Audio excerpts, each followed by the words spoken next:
Her from Capital Chiropractic, and what I want to do in this short little video was talk to you regarding headaches.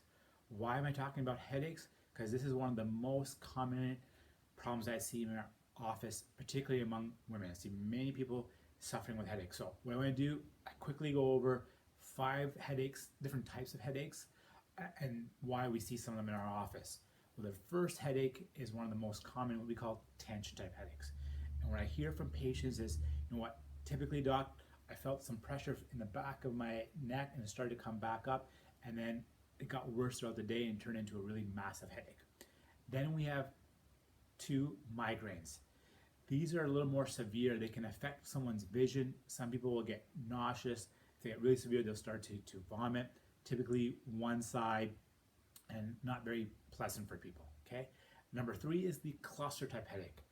This is more common in men, and when people tell me that they're having multiple headaches throughout the day, this is what we refer to as the cluster type headache.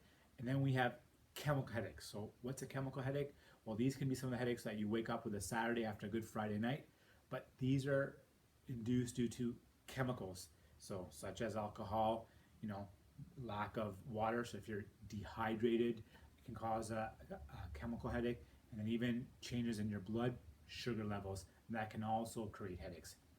Then number 5 is what we call the cervicalgenic headache, and this type of headache is more what we call mechanical and structural. Okay, the 2 most common headaches that we see in our office are what we call the tension and cervicalgenic headaches. And let me talk a little bit, when I talk about structure, what do I mean by structure? As a structural chiropractor, what we're looking at is the spine. And when we look at the spine, ideally what we'd like to see is that the spine lines up on top of each other like a stack of blocks.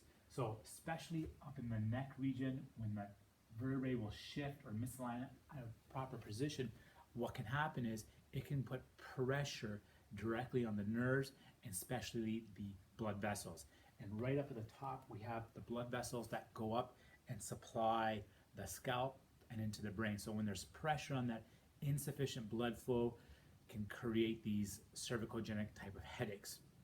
And the other thing that we're looking at when we're examining someone that has headaches is we're looking to see if they have this we call anterior head syndrome. And based on the stress in our life, especially here in Ottawa, we have a lot of people that are sitting in front of computers working away all day. What happens is as our head starts to shift forward, this puts tremendous amount of stress and strain on the individual vertebrae, the muscles, the nerves, and even into the blood vessels. And once again, this can create these cervicalgenic headaches. I hope that you found this information valuable.